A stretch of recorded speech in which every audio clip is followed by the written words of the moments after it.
Dante, may information na ba tungkol sa pagkakakilanlan ng mga salarin at sa motibo sa pamamaril? Magandang tanghali, Aga. Sa ngayon ay wala pang nakikitang o nakikilalang mga suspect at wala pa ring binabanggit na maaring motibo sa pamamaslang dito nga sa isang election officer ng Commission on Elections diyan sa Barangay Makir sa Dato Udin Sinsuat, Maguindanao del Norte kaninang pasadong alas 8 ng umaga. Batay sa inisyal na ulat ng mga otoridad galing sa kanilang bahay, ang election officer na si Attorney Maceda Abo at ang kanyang asawa na si Jojo Abo. Pagdating sa Barangay Makir ay bigla na lamang pinagbabaril ng hindi pa kilalang mga suspect. Agad na dinala ang mga biktima sa pagamutan subalit binawian ang buhay. Una, yung kanyang ang mister Aga ng election officer.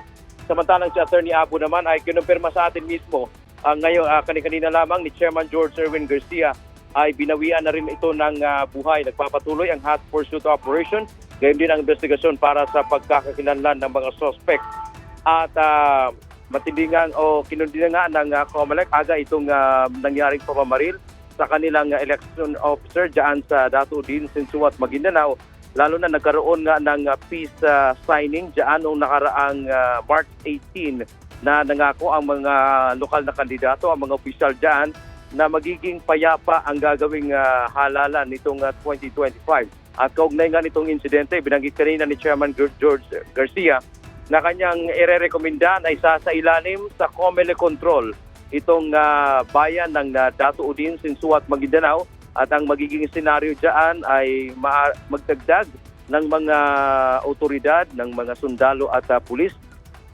At ang isa pa sa magiging sitwasyon sa lugar ay nabanggit ni Chairman Garcia na maaring yung binigay nilang exemption doon sa pagdadala ng mga baril dyan sa lugar na yan ay aalisin na nila yon para wala talagang makapagdadala ng baril sa lugar na yan except lamang doon sa ating mga otoridad.